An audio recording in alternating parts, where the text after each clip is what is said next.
primary aim was to seek the most effective ways to relieve human suffering in all of its many forms. The inner mechanism of surrender was found to be of great practical benefit and described in this book.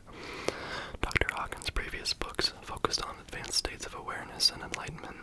Over the years, thousands of students had asked for a practical technique by which to remove the inner blocks to happiness, love, joy, success, health, and ultimately, enlightenment. This book provides a mechanism for letting go of those blocks. The mechanism of surrender that Dr. Hawkins describes can be done in the midst of everyday life. The book is equally as useful for all dimensions of human life: physical health, creativity, financial success, emotional healing, vocational fulfillment, relationships, sexuality, and spiritual growth. It is an invaluable resource for all professionals who work in the areas of mental health, psychology, medicine, self-help, addiction recovery, and spiritual development. And after reading that, I decided that it'd be a good purchase because it seems like a book that I could benefit off of and share with my family and friends who also might want to benefit off of this idea. And I suggest if you guys want to learn more about this kind of like letting go, maybe check out some videos by Aperture, Aperture, I'm pretty sure. He's a YouTuber that talks about Buddhism sometimes, and I think his videos are really well done. And just look into Buddhism a little more, and they have that idea of letting go. That's a symbol of their religion. I think that's a thing that everyone could benefit off of. Before we start this reading, I'd like to give a shout out to my two Patreons, Ellarine and Zidane, and Zidane's Instagram will be mentioned in the description below. So let's start this.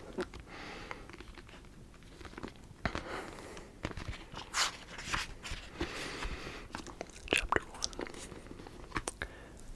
While in contemplation one day, the mind said, "What in the world is wrong with us? Why doesn't happiness stay put? Where are the answers? How do we address the human dilemma? Have I gone nuts, or has the world gone crazy? The solution to any problem seems to bring only brief relief, for it is the very basis of the next problem. Is the human mind a hopeless squirrel cage? Is everybody confused? Does God know what he's doing? Is God dead?" The mind just kept chattering along. Does anybody have the secret? Don't worry, everybody's desperate. Some people seem cool about it. I can't see what all the fuss is about, they say. Life seems so simple to me. They're so scared they can't even look at it. How about the experts? Their confusion is more sophisticated, wrapped in immersive jargon and elaborate mental construction. They have predetermined belief systems into which they try to squeeze you. It seems to work for a while, and then it is just back to one's original state again. It used to be that we could count on social institutions, but they have had their day. Nobody trusts them anymore. We now have more watchdogs than institutions. The hospitals are monitored by multiple agencies. Nobody has time for the patients who get lost in the shuffle. Look down the corridors. There are no doctors or nurses. They are in the offices doing paperwork. The whole scene is dehumanized.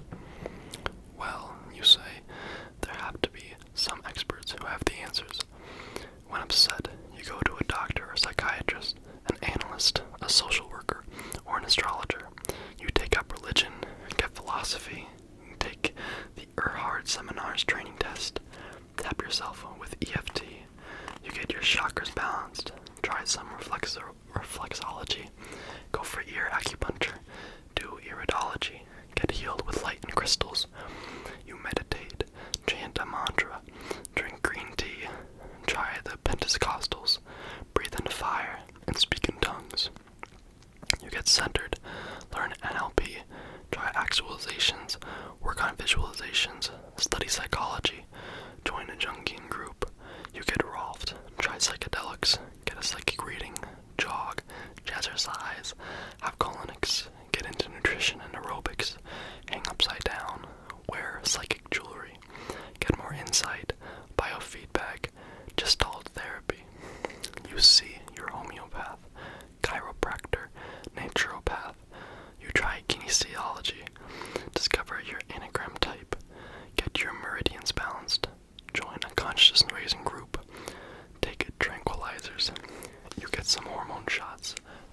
salts. Have your minerals balanced. Pray, implore, and beseech. You learn astral projection, become a vegetarian, eat only cabbage, try macrobiotics, go organic, eat no GMO, meet up with Native American medicine men, do a sweat lodge, try our Chinese herbs, moxic combustion, shiatsu, acupuncture, feng shui. You go to India to find a new guru, take off your clothes, swim in the Ganges, stare at the sun, shave your head, eat with your fingers, get really messy, shower in cold water. Using travel chants, relive past lives, try hypnotic regression, scream a primal scream, punch pillows, get Feldenkrais, join a marriage encounter group, go to Unity, write affirmations, make a vision board, get rebirthed, cast the One Ching, do the tarot cards, study Zen, take more courses and workshops, read lots of books, do transactional analysis, get yoga lessons, get into the occult, study magic, work with a kahuna, take a shamanic journey, sit under a pyramid, read Nostradamus, prepare for the worst. You go on a retreat, try fasting, take amino acids, get a negative ion generator, join a mystery school, learn a secret handshake, try toning, try color therapy, try subliminal tapes, take brain enzymes, antidepressants, flower remedies, go to health spas, cook with exotic ingredients, look into strange fermented oddities from faraway places, go to Tibet, hunt up holy men, hold hands in a circle and get high, renounce sex and going to the movies, wear some yellow robes, join a cult, try the endless varieties of psychotherapy, take wonder drugs, subscribe to lots of journals, try the Brickin diet, eat just grapefruit, get your palm read, think about New Age thought, improve the ecology, save the planet, get an aura reading, carry a crystal, get a Hindu sidereal astrological interpretation, visit a trance medium, go for sex therapy, try tantric sex, get blessed by Papa Somebody, join an anonymous group, travel to Lourdes, soak in the hot springs, join Erica, wear therapeutical sandals, get grounded, get more prana and breathe out that stale black negativity, try golden needle acupuncture, check out snake gallbladders, try chakra breathing, get your aura cleaned, meditate in Cheops, the Great Pyramid in Egypt. You and your friends have tried all of the above, you say. Oh, the human, you wonderful creature, tragic, comic, and yet so noble. Such courage to keep on searching. What drives us to keep looking for an answer? Suffering. Oh yes. Hope. Certainly. But there is something more than that. Intuitively, we know that somewhere there is an ultimate answer. We stumble down dark byways, into cul-de-sacs and blind alleys. We get exploited and taken, disillusioned, fed up, and we keep on trying. Where is our blind spot? Why can't we find the answer? We don't understand the problem. That's why we can't find the answer. Maybe it's ultra simple, and that's why we can't see it. Maybe the solution is not out there, and that's why we can't find it. Maybe we have so many belief systems that we are blinded to the obvious. Throughout history, a few individuals have reached great clarity and have experienced the ultimate solution to our human woes. How did they get there? What was their secret? Why can't we understand what they had to teach? Is it really next to impossible or nearly hopeless? What about the average person who is not a spiritual genius? Multitudes follow spiritual pathways, but scarce are the ones who finally succeed and realize the ultimate truth. Why is that? We follow ritual and dogma and zealous practice, spiritual discipline, and we crash once again. Even when it works, the ego quickly comes in, and we are caught in pride and smugness, thinking we have the answers. Oh Lord, save us from the ones who have the answers. Save us from the righteous, save us from the do-gooders. Confusion is our salvation. For the confused, there is still hope. Hang on to your confusion. In the end, it is your best friend, your best defense against the deathliness of others' answers, against being raped by their ideas. If you were confused, you were still free. confused, this book is for you. What's in the book? It tells of a simple method to reach great clarity and transcend your problems along the way. It's not by finding the answers, but by undoing the basis of the problem. The state reached by the great sages of history is available. The solutions are within us and easy to find. The mechanism of surrender is simple, and the truth is self-evident. It works during daily life. There is no dogma or belief system. You verify everything for yourself, so you cannot be misled. There is no dependence on any teachings. It follows the dicta of know thyself. The truth shall set you free, and the kingdom of God is within you. It works for the cynic, the pragmatist, the religionist, and the atheist. It works for any age or cultural background. It works for the spiritual person and the non-spiritual person alike. Because the mechanism is your own, nobody can take it from you. You are safe from disillusionment.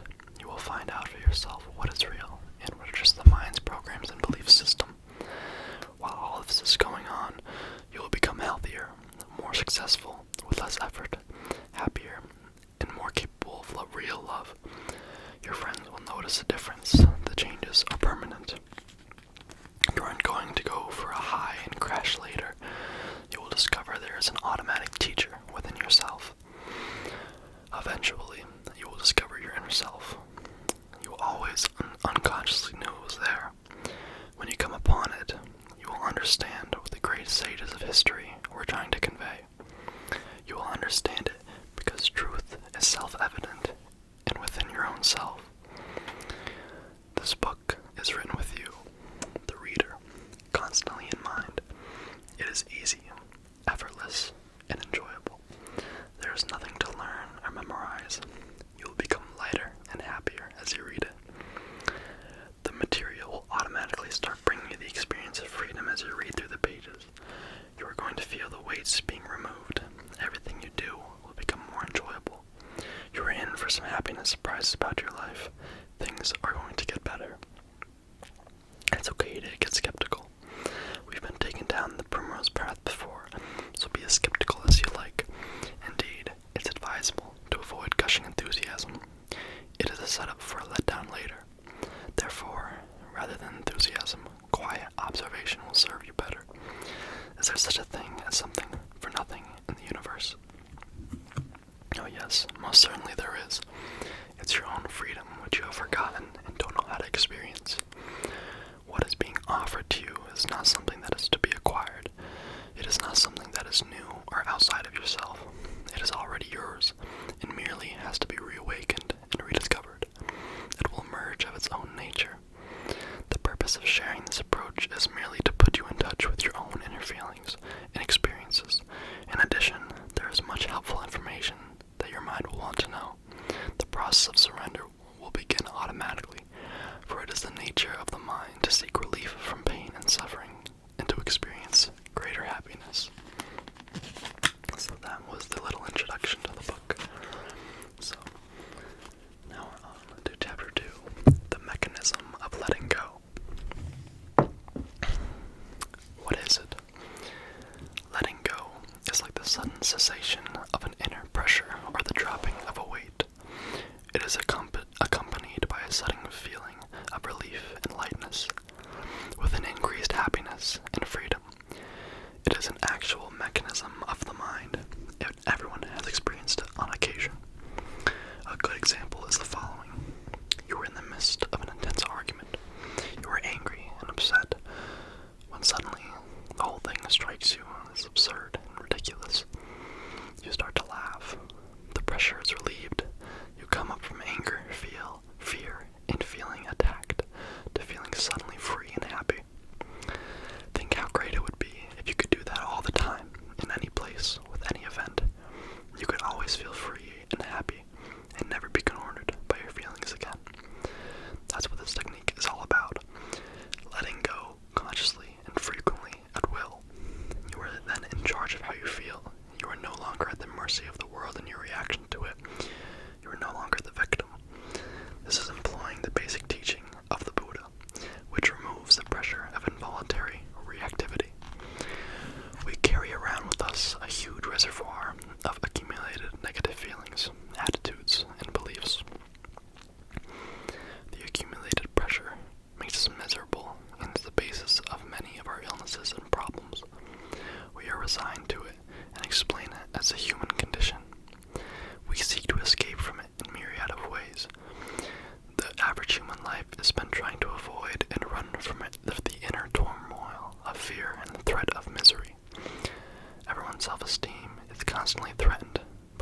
see that it is essentially one long, elaborate struggle to escape our inner fears and expectations that have been projected upon the world.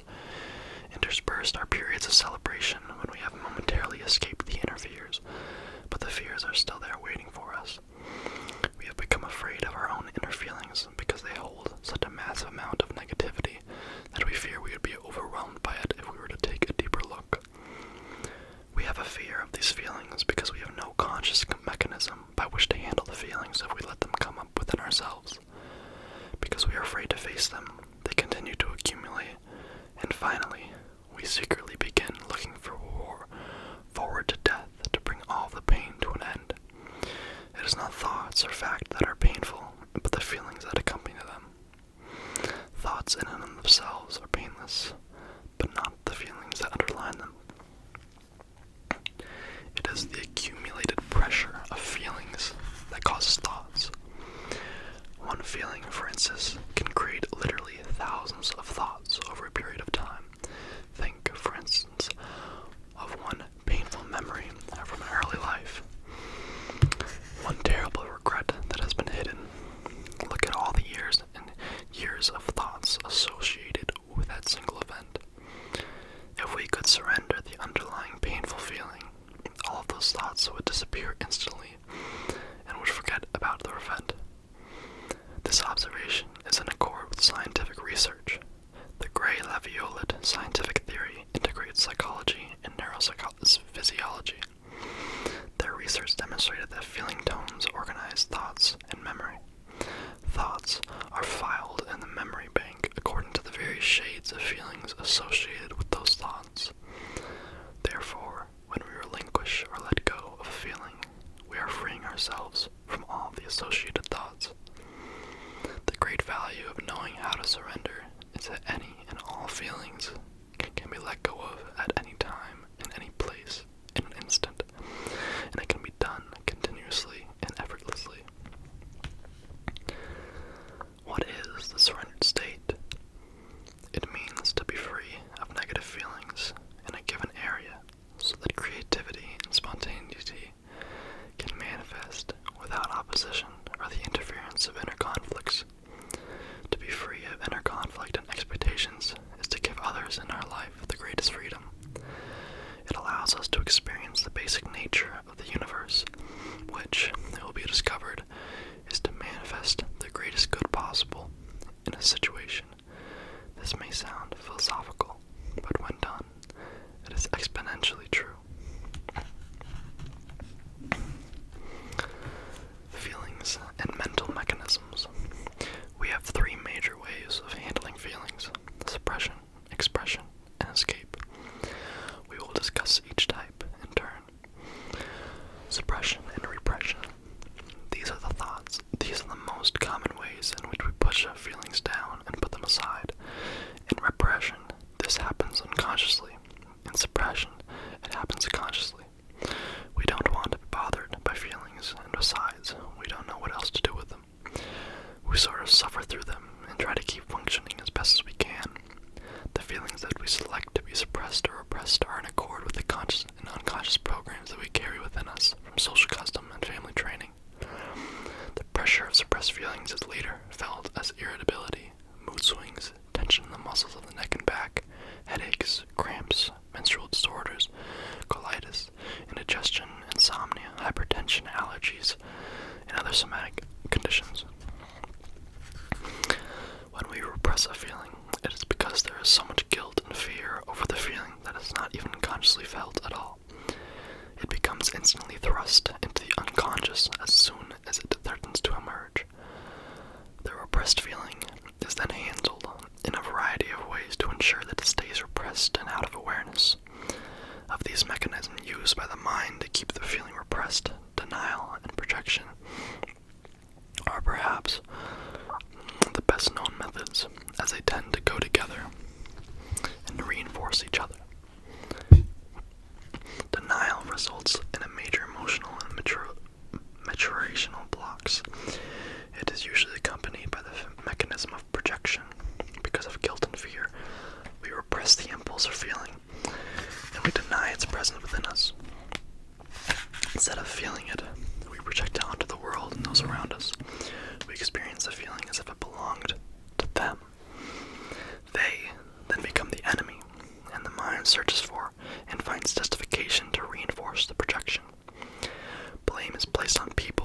places, institutions, food, climactic conditions, astrological events, social conditions, fate, God, luck, the devil, foreigners, ethnic groups, politician rivals, and other things outside of ourselves.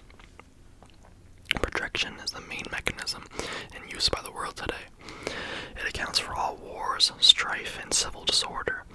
Hating the enemy is even encouraged in order to become a good citizen. We maintain our own self-esteem at the expense of others, and eventually, this results in social breakdown. The mechanism of projection underlies all attack, violence, aggression, and every form of social destruction. Expression. With this mechanism, the feeling is vented, verbalized, or stated in body language, and acted out in endless group demonstrations. The expression of negative feelings allows just enough of the inner pressure to be let out so that the remainder can then be suppressed. This is a very important point to understand, for many people in society today believe that expressing their feelings frees them from the feelings. The facts are to the contrary. The expression of a feeling first tends to propagate the feeling and give it greater energy. Second, the expression of the feeling merely allows the remainder to be suppressed out of awareness. The balance between suppression and expression varies in each individual depending on early training, current cultural norms, and mores in the media. Expressing oneself is now in vogue as a result of a misunderstanding of the work of Sigmund Freud and psychoanalysis. Freud pointed out that suppression was the cause of neurosis. Therefore, expression was mistakenly thought to be the cure. This misinterpretation became a license of self-indulgence at the cost of others. What Freud actually said in classic psychoanalysis was that the repressed impulse or feeling was to be neutralized, sublimated, socialized, and channeled into constructive drives of love, work, and creativity. If we dump our negative feelings on others, they experience it as an attack, and they, in turn, are forced to suppress, express, or escape the feelings. Therefore, the expression of negativity results in the deterioration and destruction of relationships. A far better alternative is to take responsibility for our own feelings and neutralize them. Then, only positive feelings remain to be expressed. Escape. Escape is the avoidance of feelings through diversion. This avoidance is the backbone of the entertainment and liquor industries, and also the root of the workaholic. Escapism and avoidance of inner awareness is a socially condoned mechanism. We can avoid our own inner selves and keep our feelings from emerging by an endless variety of pursuits, many of which become addictions as our dependency upon them grows. People are desperate to stay unconscious. People are desperate to stay unconscious. We observe how often people flick on the televisions at the minute, enter a room and then walk around in a dreamlike state, constantly being programmed by the data poured into them. People are terrified of facing themselves. They dread even a moment of aloneness. Thus, the constant frantic activities, the endless socializing, talking, texting, reading, music playing, working, traveling, sightseeing, shopping, overeating, gambling, movie-going, pill-taking, drug-using, and cocktail partying. Many of the foregoing mechanisms of escape are faulty, stressful, and ineffective. Each of them requires increasing amount of energy in and out of itself. Enormous amounts of energy are required to keep down the growing pressure of the suppressed and repressed feelings. There is a progressive loss of awareness and arrest in growth. There is a loss of creativity, energy, and real interest in others. There is a halting of the spiritual growth, and eventually the development of physical and emotional illness, disease, aging, and premature death. The projection of these repressed feelings result in the social problems, disorders, and the increase of selfishness and callousness characteristic of our present society. Most of all, the effect is the inability to truly love and trust another person, which results in emotional isolation and self-hatred. Wow. In contrast to the above, what happens instead when we let go of a feeling? The energy behind the feeling is instantly surrendered, and the net effect is decompression. The accumulated pressure begins to decrease as we constantly let go. Everyone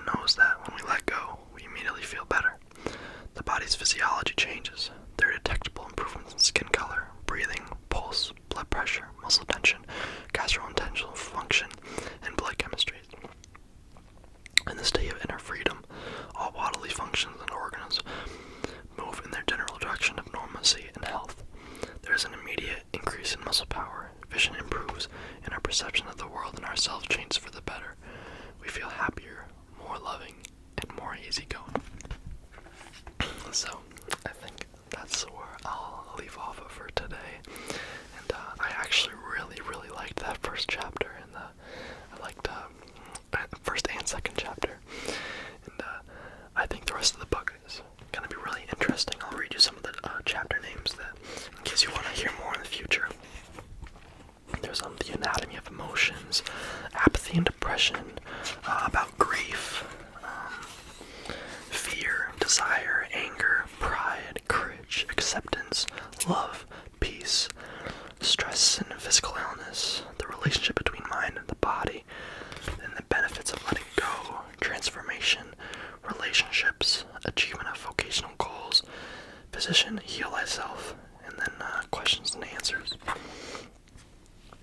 So I think this will be a really entertaining book, and I think it could help me. I mean, a lot of the things that were already said were very true, especially about that escapism. I mean, that's kind of why I took a break off YouTube, you know. I was feeling exactly that. I was just always distracting myself. I was always like, any hint of time that I got to myself, I would just fill it with random nonsense that didn't mean anything to me. And I think this book will really help me, and I hope it helps you guys too, and maybe relax you guys while you're at it. I made this video because I like listening to people read, like especially like psychology stuff, like to fall asleep to. I often listen to like Buddhists and Buddhist priests just like talking about this subject itself, letting go and stuff like that. So I thought this would be a fun video, and I hope you guys enjoyed it. And as always,